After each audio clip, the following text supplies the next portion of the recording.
Hay casas que se quedan en la memoria porque fueron un hogar.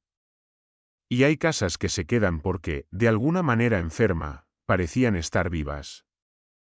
En una avenida tranquila de un pequeño pueblo de Estados Unidos, se levanta una vivienda de 2 plantas. Tejado a 2 aguas y 2 ventanas altas en el desván que, de noche, recuerdan a unos ojos encendidos. Durante el día parece una postal, jardín cuidado, fachada blanca, persianas oscuras, un embarcadero que baja hacia el canal. Pero por la noche, durante un tiempo, fue otra cosa antes de que la conociéramos como la casa de Amityville. Allí vivió una familia normal.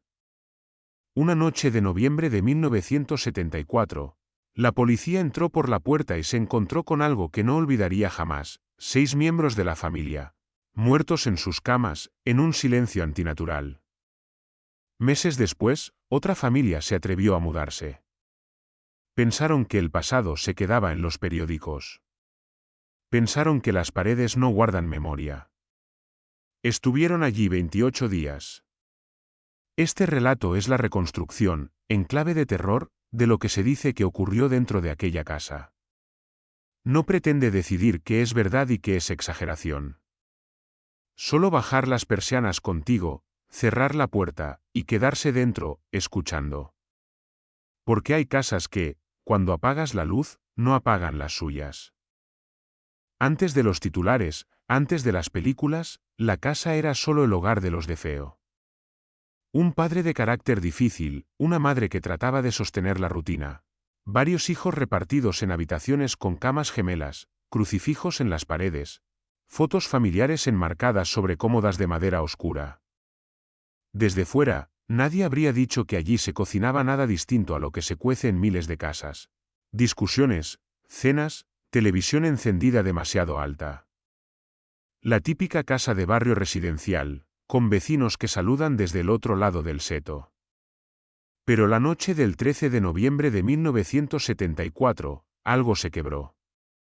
Los detalles exactos pertenecen a los informes policiales y a las crónicas negras. Lo que nos llega a nosotros, años después, es el resultado: los cuerpos de los padres y 4 hijos, hallados boca abajo en sus camas, en distintas habitaciones, en distintos pisos, como si la casa hubiera sido recorrida habitación por alguien que conocía sus pasillos de memoria. No hubo vecinos que oyeran gritos. No hubo una lluvia de llamadas de emergencia. La casa amaneció quieta, demasiado quieta.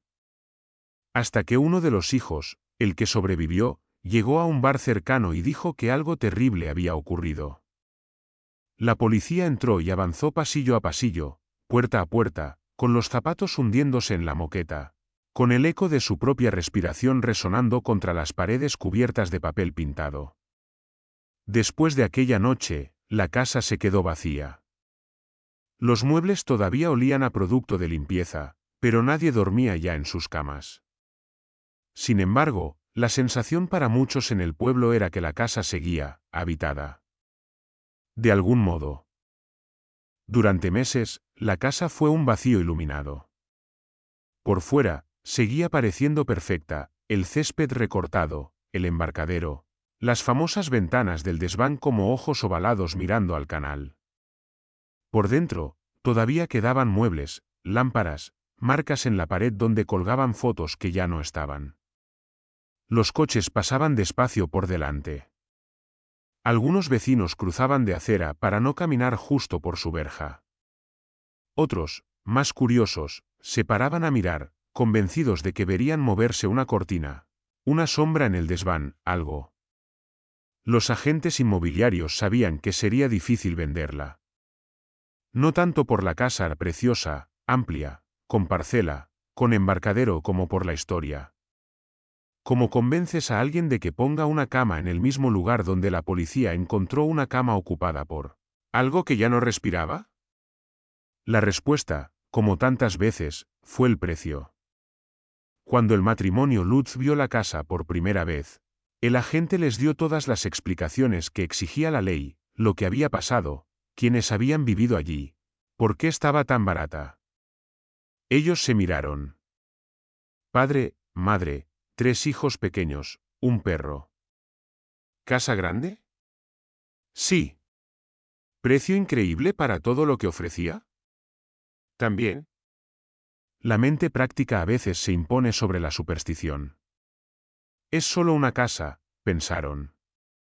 Lo que pasó, pasó. Aquí ya no queda nada. Firmaron. El cartel de Se vende desapareció. La casa, por fin, tendría nuevos inquilinos. Lo que nadie les advirtió fue que, según contaría la familia después, no iban a ser los únicos. Era diciembre. El aire olía a frío y a humo de chimenea. El camión de mudanza se detuvo frente a la casa.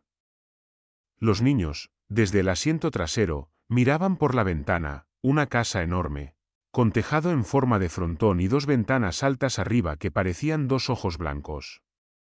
«Mira qué grande», dijo uno. «Y tenemos muelle», añadió otro, apuntando hacia el canal. Katy, la madre, intentaba contener la mezcla de nervios y esperanza. Una casa así era un salto enorme para ellos. Imaginaba decoraciones de Navidad, cenas en el comedor principal, cumpleaños, veranos en el embarcadero. George, el padre, bajó del coche, se subió ligeramente el cuello del abrigo y miró la fachada.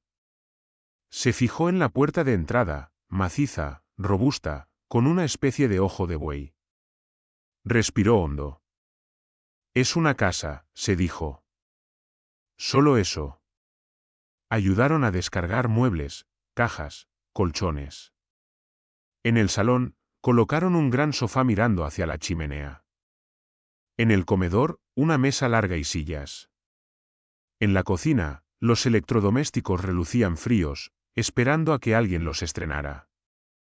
Los niños subieron y bajaron escaleras, explorando las habitaciones, apuntándose camas, eligiendo cuál sería su cuarto.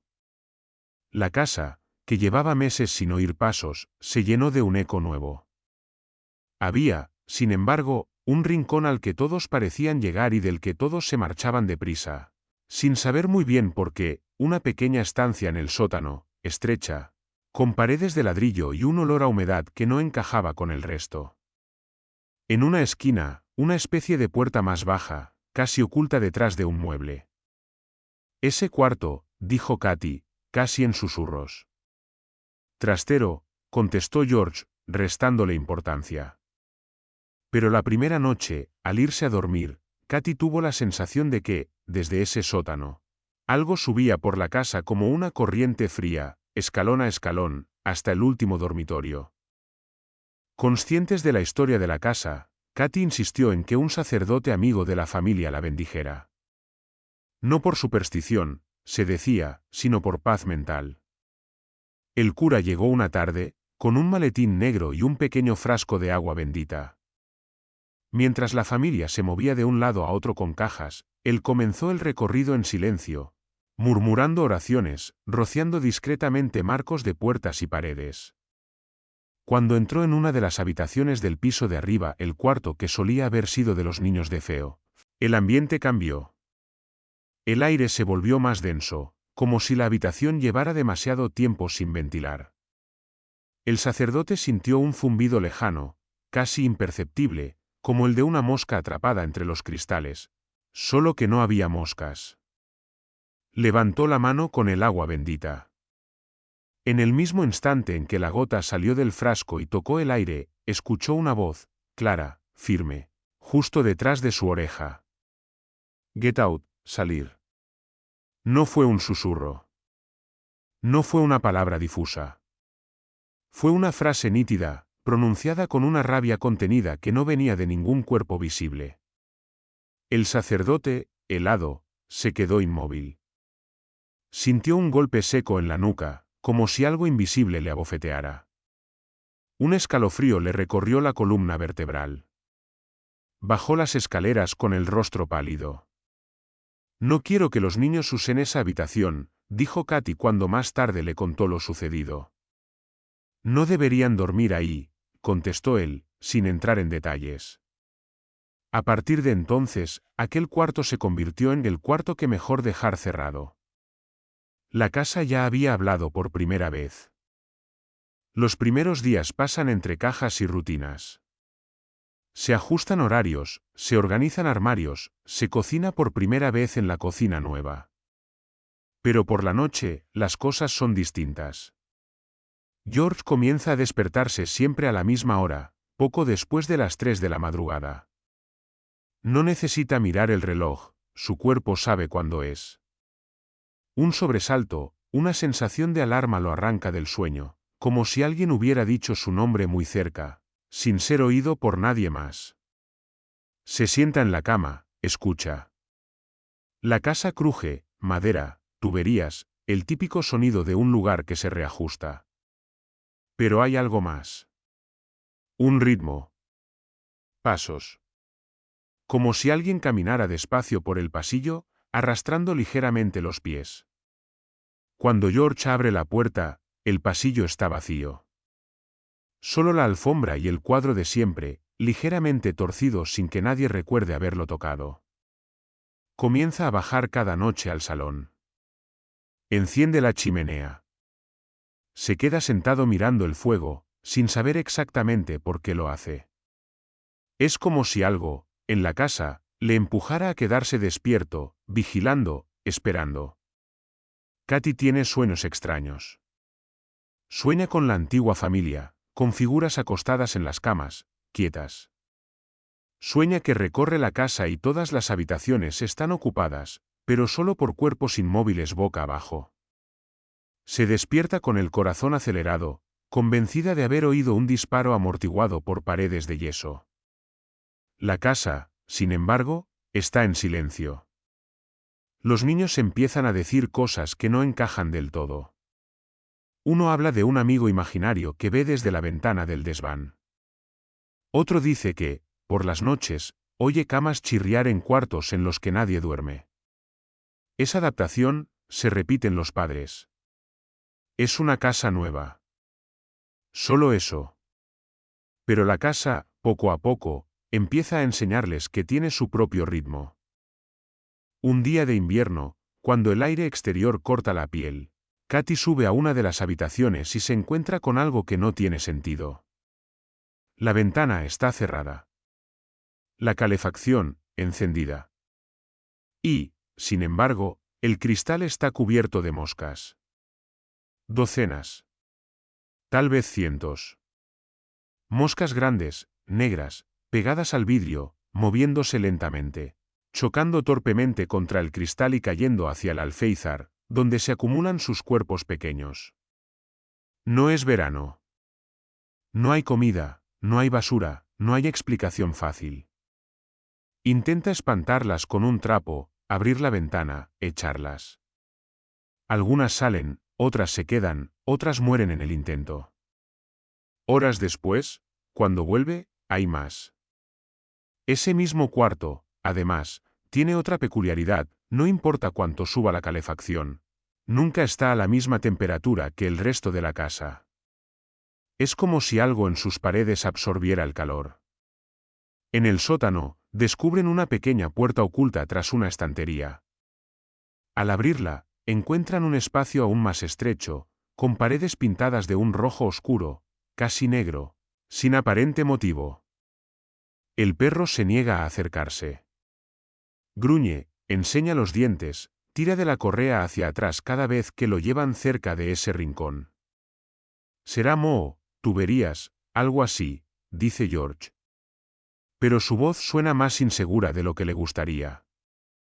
La casa, mientras tanto, sigue acumulando pequeñas rarezas, olores fétidos que aparecen y desaparecen en segundos, corrientes de aire helado en puntos concretos, puertas que se encuentran abiertas cuando se juraría haberlas dejado cerradas. Y alguien, o algo, parece divertirse con crucifijos y cuadros, girándolos poco a poco hasta dejarlos boca abajo. Las noches se vuelven más densas. George está cada vez más cansado, más irritable. Se obsesiona con la chimenea, la alimenta constantemente, como si el fuego fuera lo único que mantiene alejado a algo que no sabe nombrar. Su barba crece descuidada. Deja de ir a trabajar algunos días, alegando malestar. Se queda en casa escuchando la leña crujir, mirando cómo las sombras del fuego trepan por las paredes. Katy nota cambios en el que no sabe explicar. Explosiones de ira sin motivo. Momentos de silencio absoluto, con la mirada perdida en un punto fijo, como si escuchara una voz que nadie más oye. Una noche, mientras duerme, siente que alguien se sienta en la cama. Las sábanas se hunden a la altura de sus pies, como si un peso invisible se hubiera acomodado allí. Cuando intenta moverse, no puede. El cuerpo pesa toneladas, el pecho se le oprime, la respiración se vuelve corta. Quiere gritar, pero la voz no sale. En la oscuridad, intuye una silueta junto a la cama, de pie, inclinándose sobre ella. Una sombra más negra que la noche que la rodea. Cuando, de repente, consigue liberarse y encender la luz, no hay nadie. La cama, sin embargo, tiene una marca clara allí donde algo se ha sentado. En otra ocasión, mientras uno de los niños juega en el salón, un enorme mueble se desplaza unos centímetros por sí solo. No hay temblor, no hay explosión. Simplemente, se mueve. Despacito, como empujado por una mano invisible que quiere dejar claro que puede hacerlo. A partir de entonces, la idea de estar solos en esa casa deja de ser creíble. La casa tiene un desván, un espacio bajo el tejado, justo detrás de esas dos ventanas ovaladas que desde la calle parecen ojos. Uno de los niños comienza a decir que, por las noches, ve a un cerdito con ojos brillantes en el jardín, mirándolo desde la oscuridad. Dice que se llama de una manera concreta. Dice que habla con él. Al principio, lo toman como imaginación infantil. Pero una noche, Katy sube al desván porque oye ruidos. La habitación está a oscuras. Abre ligeramente la cortina y mira hacia el exterior. En el jardín, junto a un árbol, le parece ver dos puntos luminosos, a la altura aproximada de una cara. Son demasiado grandes para ser simples reflejos. Demasiado fijos. Parpadea. Los puntos siguen allí. Un segundo. Otro. Otro. Un escalofrío le recorre la espalda. Cierra de golpe la cortina, retrocede, tropieza con una caja. Cuando George sube preguntando qué ha pasado, Katy no sabe cómo explicarlo sin sonar ridícula.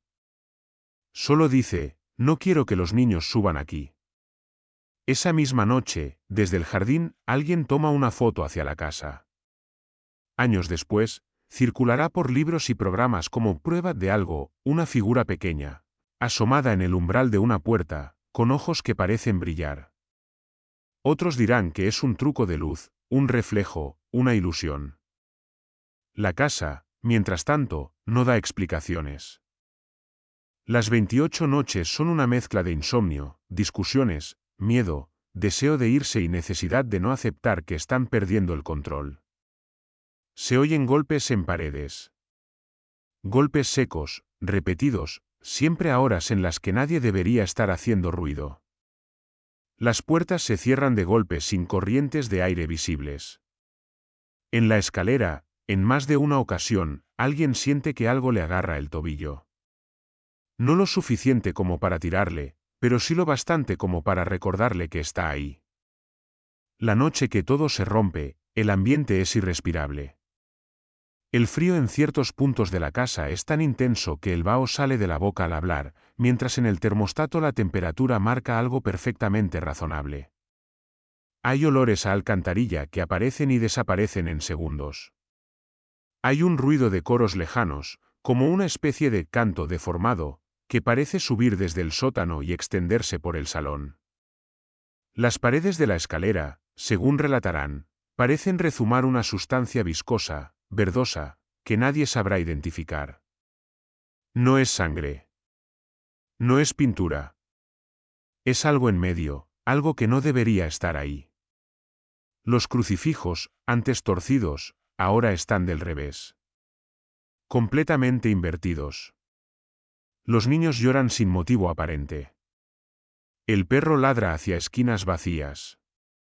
George, agotado, Tiene la sensación de que si se queda una noche más, algo va a romperse dentro de él. No solo la casa. Él mismo. En algún punto de la madrugada, toman la decisión. No se discute. No se planifica. Se hace. Cogen a los niños como están. No hay tiempo para recoger, para meter cosas en el coche con orden. Abren la puerta, salen al frío exterior, dejan encendidas luces, chimenea, lo que sea. Arrancan el vehículo. La casa se queda atrás, con las ventanas encendidas, viendo cómo se alejan. No volverán. En el interior, el eco de sus pasos tarda un poco en desaparecer del todo. Luego, el silencio vuelve a ocuparlo todo. Lo que vino después fue otra historia, libros, películas, reportajes, investigadores, escépticos, médiums, parapsicólogos. Unos dirán que todo fue un montaje, una exageración, una forma de convertir una tragedia en negocio. Otros insistirán en que nadie inventa noches así porque sí. La casa cambiará de dueño varias veces. Le modificarán la fachada, el color, incluso las famosas ventanas u ojos del desván, intentando que parezca otra casa. Pero para muchos seguirá siendo la misma. Quienes vivan allí después dirán que no han visto nada raro. Que las paredes son paredes. Que las noches son noches. Otros, vecinos, visitantes, gente que pasa en coche, seguirán mirando hacia ella de reojo, convencidos de que, si se fija uno lo suficiente, puede ver una cortina moverse sola, una figura detrás del cristal, una luz encendiéndose sin motivo. La casa, al final, seguirá donde estaba. El canal seguirá trayendo y llevando agua. Las estaciones pasarán. Y en algún lugar entre sus paredes, entre capas de pintura y papel viejo, seguirán atrapados el eco de unos disparos, el olor de una chimenea que nunca se apagaba, el zumbido imposible de moscas invernales, un susurro en inglés junto a la oreja de un sacerdote. Imagina que, de viaje, decides desviarte un poco para ver la casa de Amityville. Solo por curiosidad. Solo por decir que has pasado por allí. Aparcas a una distancia prudente. Te bajas del coche. Finges mirar el móvil, sacar una foto del canal, cualquier cosa para no parecer un turista del horror. La casa está ahí. Pintada, cuidada, con cortinas nuevas. Tal vez un coche moderno en la entrada. Tal vez bicicletas infantiles apoyadas contra la pared. Por un momento, te convences de que todo son historias. Que las casas no sienten, no recuerdan, no guardan nada. Entonces, sin saber por qué, levantas la vista hacia el desván. Las dos ventanas te miran. Durante un segundo jurarías que una de las cortinas se mueve, muy despacio, sin que parezca haber nadie detrás.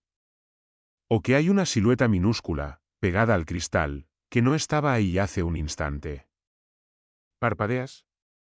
No hay nada. Te ríes para tus adentros. Subes al coche. Arrancas. Mientras te alejas, no puedes evitar mirar por el retrovisor. La casa se hace pequeña poco a poco, pero las dos ventanas del desván parecen seguir exactamente en el mismo lugar, fijas en ti. Y en algún lugar, muy al fondo de tu memoria, la pregunta se queda: ¿en qué momento deja de ser una casa y empieza a ser algo más?